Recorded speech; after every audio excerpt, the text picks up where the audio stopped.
Hello and welcome to my school channel. My name is Angela, and in this video we're going to continue the government topic by topic video lesson. So in the last two videos we started the new topic franchise, election and the electoral system. So in the first video we talked about franchise, the concept of franchise. We also began discussing election. We talked about the various types of election, direct and indirect election. And then in the next video we moved on to other concepts like by-election, runoff election and the likes. And then we began the electoral system. We talked about the definition, the importance of constituency delimitation. Now in the third part of this video lesson, we are moving on to the types of constituencies. So please stick around, don't go anywhere, we'll be right back.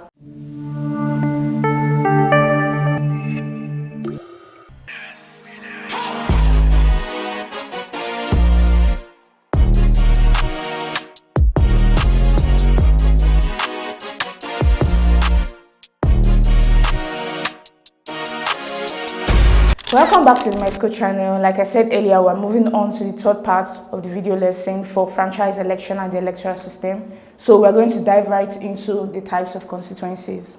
So based on the electoral system practiced in a country, a constituency or electoral district can either be single member or multi-member. So a single member constituency is one that elects one representative to a legislative body. So each voter in the district casts their vote for one candidate, and the candidate with the most votes wins. So this system is commonly used in the first past the post and absolute majority electoral system. So the first past the post and absolute majority system are types of electoral system. We're going to discuss that later on. But now we have to focus on what the concept of single member constituency is. So in a particular electoral system where you just vote for one candidate, one representative to a legislative house, you are practicing a single member constituency.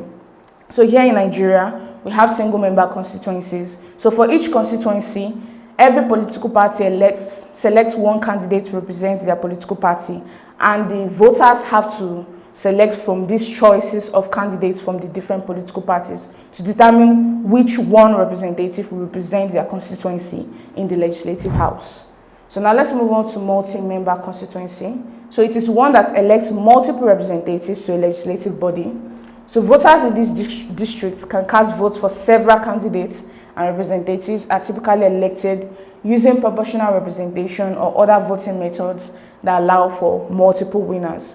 So in this case, you have more than one representative representing your constituency in the legislative house. So we're going to discuss more of that later on. Now let's move on to the next slide. Okay, we're going to discuss the merits of single-member constituency. One of the merits is balancing representation. So electoral votes are assigned based on a combination of population and state representation in the legislature. So this helps to ensure a balanced representation across the country. So each constituency is given one representative based on their population size, right? It's the population size that determines how the constituencies are divided. So when you have one representative representing an equal number of people within that society, it helps to ensure that their interests are adequately represented when they get to the legislative house. So this helps to maintain balance within that society. Everybody is equally represented in the legislature. And that merit is strong constituency link.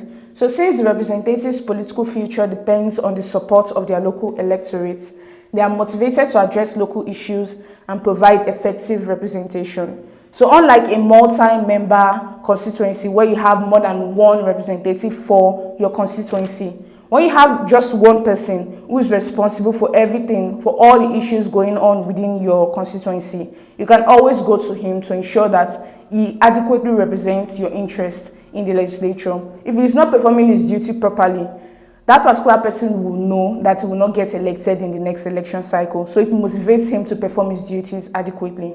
So this single member constituency helps to provide a strong link between the representative and the constituency. And that merit of single member constituency is stability and efficiency. So single member constituencies often lead to a stable and efficient government, especially when combined with a first past the post electoral system. We talked about how these two systems go hand in hand. So in the first past the post system, you have a single member constituency. We're going to discuss that later on. But a single party system is usually stable and efficient because you just have one representative who adequately tends to his duties. in order to ensure that it continues to get elected within that constituency. So it knows that it's responsible for everything that is going on within that constituency, so it performs its duty very well. So there is some form of stability within that society. So let's move on to the next slide. All right, we are going to discuss the demerits of the single member constituency. One of the demerits is the representation of local interests. So it leads to a choice of men who regard themselves as representatives of local interests instead of the country as a whole. So when you have just one single representative who has to be responsible for that constituency that he has been selected from, he might be interested in just the local interest of that constituency and not consider the interest of the country as a whole. So this is one of the demerits. And that demerit is gerrymandering. So the system is vulnerable to gerrymandering, where constituency boundaries are deliberately manipulated to favor a particular party or group. So the political party may choose to find a way to ensure that a particular constituency is expanded or reduced to suit their candidates, the candidate who is vying for political office. So the problem of gerrymandering is much more existent in a single member constituency rather than in a multi-member constituency. And that demerit is that the minority views may not be adequately represented. So the minorities within the constituency may not be adequately represented with the selection of just one representative. But in a multi-member constituency, you have more than one representative for that constituency. So if at least one of them will be able to represent some of the minority interests within that constituency. So this is one of the demerits of a single member constituency. Now let's move on to the next slide. All right, so we're going to look at Nigeria as a case study. We're going to see how Nigeria is delimited into different constituencies. So here in Nigeria, the Independent National Electoral Commission is responsible for delimiting constituencies. The reason for this is to prevent gerrymandering. So when an independent body is the one who determines how the country is divided into constituency, there will be no way for the political candidates to manipulate the electoral constituencies to suit them during an election. So the process is usually influenced by a combination of population data, geographic, and political structures. Population data in the sense that every constituency has to represent an equal number of population size within that country. Geography in the sense that the constituency that you are delimiting has to be very close to each other, right? So each constituency has to represent a particular geographical location within the country. And political structures in the sense that they also have to ensure that these constituencies match with some of the existent administrative structures within that country. For example, local government areas. So when we already have local government areas within the country, you have to try to match these constituencies to suit the local government areas so that there will be no duplication of various functions within that society. So Nigeria is divided into 30 states, first of all. 36 states and the Federal Capital Territory in Abuja. So each state is further divided into senatorial districts, federal constituencies, state constituencies, and local government areas, each of which has a specific number of representatives in the legislative chamber. So it is divided into senatorial districts so that you can elect a senator for your district. So each district in Nigeria has to elect a senator for the upper house of the legislature.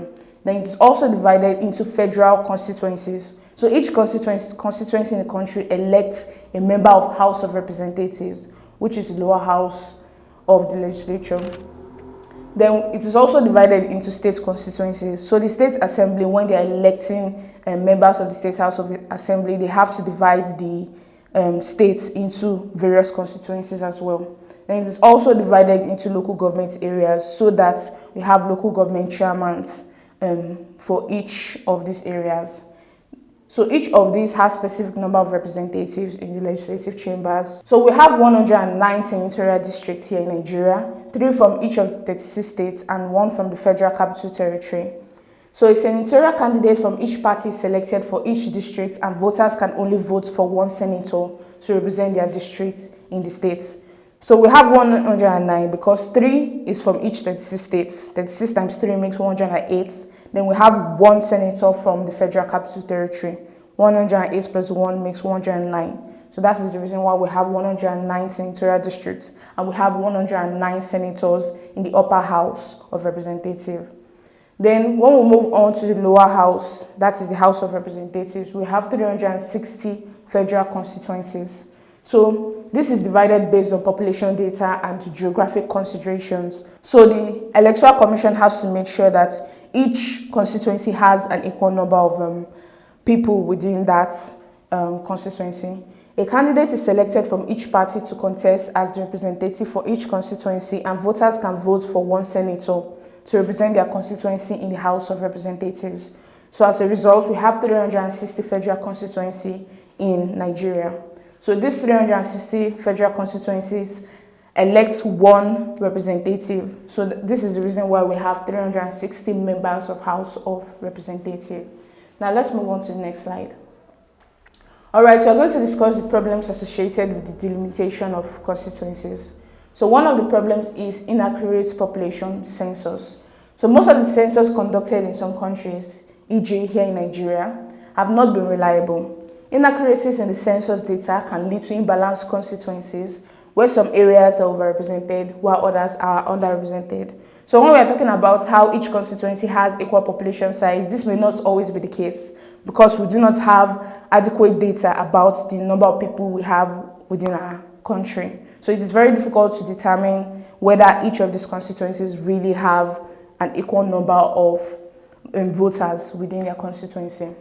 Another problem associated with the delimitation of constituency is the inaccessible areas. So geographical challenges such as remote or inaccessible areas can complicate the delimitation process. So in some regions, gathering accurate data and managing the logistical aspects of delimiting constituencies can be difficult. So this often leads to poorly defined boundaries or constituencies that do not adequately represent the people living in these areas. So there are some places in Nigeria that are not accessible to members of this electoral body. So when they go there to perform their research to see how they can divide up the constituency, they may not be able to do so because they do not have access to these areas. Then we also have the problem of gerrymandering. Gerrymandering is the deliberate manipulation of constituency boundaries to favor a particular political party or group. So this practice undermines the democratic process by skewing representation in favor of those who control the delimitation process, rather than reflecting the actual will of the people. So instead of actually seeing how every voter can have an equal representation within that society, sometimes political candidates might find a way to get the electoral bodies to gerrymander these constituencies to make sure that they win, that the election goes in their favor rather than in favor of the opposing political candidates. So the problem of gerrymandering is very much existent when delimiting constituencies. Now let's move on to the next slide. Okay, and that problem is ethnicity factor. So in ethnically diverse countries, the delimitation of constituencies can be influenced by ethnic considerations. So this can lead to the creation of constituencies that either disproportionately favor or disadvantage certain ethnic groups within that society. So sometimes these constituencies are divided without paying much attention to the interest of minority ethnic groups within that society. And that problem is the grouping together of different interests. So in some cases, constituencies may be drawn in such a way that they group together populations with different or even conflicting interests, and it can make it difficult for elected representatives to adequately represent all their constituents, as they must balance competing priorities and concerns. So some of these constituencies may have people who have different interests, different ethnic groups within that constituency, and people with different interests, different values, different beliefs within that constituency. So in that particular situation, it will be very difficult for the representative of that constituency to adequately represent their interests. And that problem is the dearth of skilled manpower. So the delimitation of constituency requires a high level of expertise in areas such as geography, demography, and political science. So some people actually go to the university to study how to delimit constituency under various branches like political science and the likes. And with the lack of expertise to actually perform this duty, it may be very difficult for this process of delimitation to take place within that society. A shortage of skilled personnel can lead to poorly executed delimitation processes with boundaries that do not accurately reflect population distributions or other key factors within that society. Now let's move on to the next slide. Alright, so we're going to discuss the concept of gerrymandering. We've talked about it a lot in previous video lessons. So now let's look at the definition and how it actually affects various electoral systems all around the world. So gerrymandering is the practice of deliberately manipulating the boundaries of electoral constituencies to favor a particular political party, group, or incumbent candidates. So this manipulation skews the representation in legislative bodies, often leading to an unfair advantage for the party in power during the delimitation process. So the term gerrymandering originates from a combination of the name of Massachusetts Governor Elbridge Gerry and the word salamander, referring to a district shape that was manipulated under his governance in 1812. So that's where the concept of gerrymandering came into play. Now let's move on to the next slide. Alright, what are the various tactics involved in gerrymandering? One of them is packing. So packing involves concentrating as many voters of the opposition party as possible into a single district.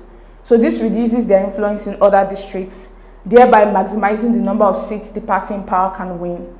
So for example, if a state has 5 districts, packing might involve placing 80% of the opposition voters into just one district and leaving the remaining 4 districts with a strong majority for the party that draws the line. So it doesn't actually mean they have to tell them to pack their load and move to another district.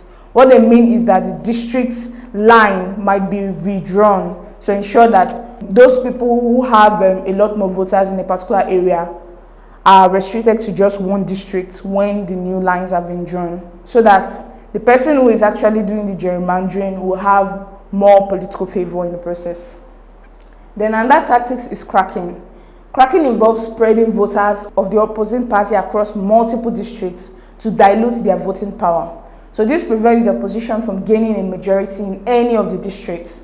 So if opposition voters are spread thinly across multiple districts, their influence is diminished, making it difficult for them to secure enough votes to win in any of these elections. So instead of packing them into just one district, they try to distribute them across various districts so that during the election, they will not even win any of the seats in the legislative house. So this is another tactic involved in gerrymandering. Now let's move on to the next slide. And that tactic is kidnapping. So kidnapping is a tactic where the district lines are redrawn to place an incumbent from the opposition party into a district where they have less support.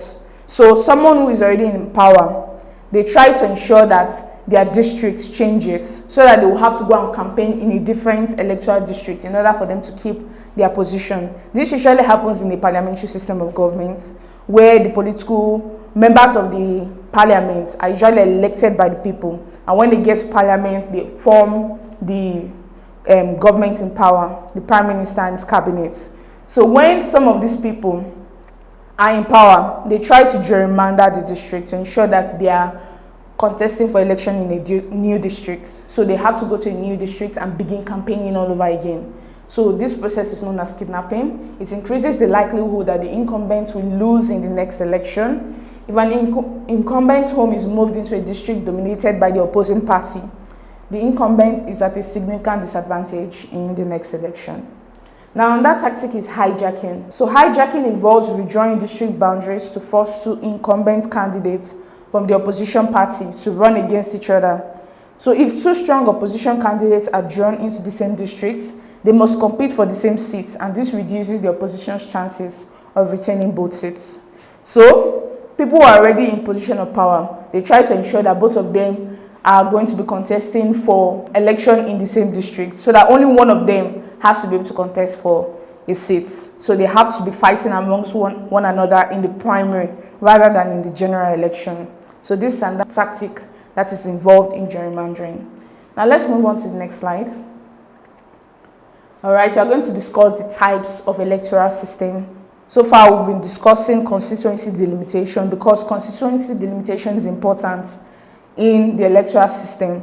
So based on the electoral system, you define how the constituencies will be delimitated in order to ensure that the votes are properly represented when they are being counted and collated. So we have 3 different types of electoral system. We have the first past the post system, or the simple majority system. We have the absolute majority system, and we have the proportional representation system. So we are going to begin with the first past the post system, or the simple majority system. So in this system, the candidate who receives the most votes in a particular constituency or electoral district wins the election, regardless of whether they achieve an absolute majority, which is more than 50% of the votes. So in this case, it doesn't have to be up to 50%. Just as long as you win the majority of votes in that society, you become the winner of that election. So it is also known as a simple majority or simple plurality system. So this system adopts a single member constituency. So you just have one representative, one person representing a particular constituency in the legislative house. And it allows only one candidate to emerge as winner in a single constituency or electoral district. Now let's move on to the next slide. All right, how does a first past the post system work? So in a typical first past the post system, a country or region is divided into multiple electoral constituencies. They first of all start by delimiting the country into constituencies. Then each of them elects one representative to the legislature. Then voters in each constituency cast their votes for their preferred candidates. The candidate with the highest number of votes in that constituency wins the seats. So it's as simple as that. It doesn't have to be up to 50% of the total votes within that constituency, so long as you win the majority of votes. This is a very good system in a multi-party system where you have so many political parties. So it's very difficult to win 50% of the votes in a multi-party system. So it allows multiple parties to contest in an election. So now let's look at an illustration. Imagine an election in a constituency with 3 candidates. Candidate A receives 40% of the votes, candidate B receives 35% of the votes, and candidate C receives 25% of the votes. So under the first past the post system, candidate A wins the seats because they have the most votes, even though 60% of the votes preferred other candidates. So it doesn't have to be up to 50% in a first past the post system. Now let's move on to the next slide. All right, we're going to look at the merits and the demerits of this system. One of the merits is simplicity. So first past the post system is easy for voters to understand. Each vote selects one candidate and the candidate wins the most seats. So it's very simple for voters to understand. It is not a complex process. It also ensures clear outcomes. So this system usually results in clear winners in each constituency, making it straightforward to determine who will represent the constituency in the legislature. And that merit is strong and stable government. So first past the post system often leads to the formation of a single party government, as the winning party tends to gain a majority of seats, even with a minority of the total votes. So this helps to make sure that the majority party wins the election, because you know when you have a system where there is a lot of political parties being represented in the legislative house, you have to form coalition governments, and sometimes these coalition governments do not work out because of the diversity of interest within that coalition. So without coalitions, with just majority parties within the legislative house, it is easier for decisions to be made in the legislature. And that merit is direct representation. So each constituency has a direct representative in the legislature, which can lead to a closer connection between representatives and their constituencies. We've talked about how the single member constituency is inherent in a first past the post system. The first past the post system does not exist without a single member constituency. So in a single member constituency, you have one representative representing an equal number of people within that society. And that one representative is responsible for everybody within that population size, right? He has to represent the interests of those people. If he doesn't do that, he will not get elected in the next election cycle. So it makes him more responsible to these people, to these members of his constituency. And that merit is the use of few parties. So the system tends to favor larger parties and eliminate minor parties. So this can simplify the electoral process and reduce the influence of smaller, possibly more radical parties. So in this system, though there are many political parties who are allowed to contest in the election, it is usually a few parties that win the election, 1 or 2 parties who win the majority seats in the election. So the elimination of these few minor parties help to prevent that coalition government problem that we usually have in the legislature. Now let's move on to the demerits of the first past the post system. One of the demerits is disproportionality.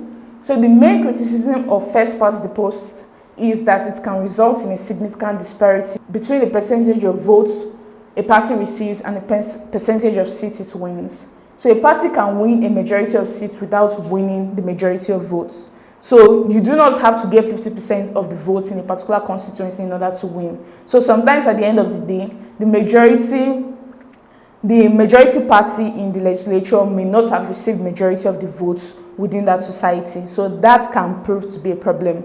Also, with the presidential election, the president doesn't have to win 50% of the votes. And that means that more than 50% of the people may not actually choose that person who is in power, but is in power anyway. So it is almost undemocratic in that sense. And that demerit is wasted votes. So votes cast for losing candidates do not contribute to the outcome of the election, which can lead to a large number of wasted votes. So again, once you win the majority of the percentage within that particular society, doesn't have to be 50%, you win automatically. So a lot of these other votes for other political parties are wasted. It is more than 50% of the votes that go to waste because their political party did not win that election.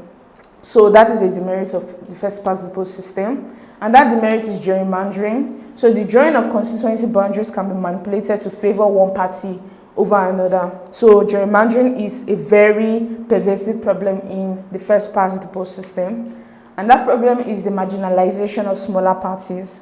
So smaller parties often struggle under the first past the post system because their supports may be spread thinly across constituencies rather than concentrated in specific areas where they could win seats. So there is a problem with that, right? Because these minority parties have influence only within a small set of populations within each constituency, and that cannot help them to win seats in the legislative house. So that is a demerit of the first past the post system. Now let's move on to the next slide. All right, so we're going to look at Nigeria as a case study of the electoral system. So Nigeria employs a single member constituency system using the first past the post electoral system for various elections, including those of the House of Representatives and State House of Assembly. So in this system, the candidate who receives the most votes in a constituency wins the election, regardless of whether they achieve an absolute majority of the votes, regardless of whether or not they get 50% of the total votes. Political parties in Nigeria nominate candidates to run for election in each constituency. So candidates engage in campaigns within their constituencies where they present their manifestos and seek to persuade voters based on local and national issues. So for members of the Senate or House of Representatives who are contesting the election, they just focus on local issues to ensure that the members of their constituencies vote for them so that they can adequately represent their interests at the national level. But for the president and the governor, they focus more on national issues to ensure that they win the acceptance of the people. So on election day, registered voters within the constituency cast their ballots for their preferred candidates. So the voting process is typically done through secret balloting. After the election, votes are counted and the candidate with the most votes is declared the winner. So this candidate then represents the constituency in the Legislative Assembly.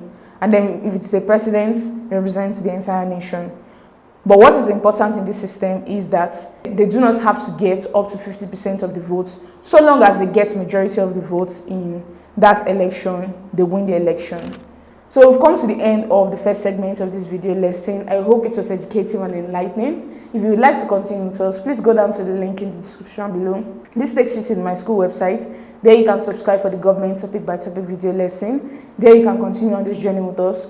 We are going to be moving on to the absolute majority system, which is the opposite of the first past the post system. Then we're also going to discuss the proportional representative system. We're going to see how it works, how they actually calculate the votes of the voters to ensure that an absolute majority wins in that election.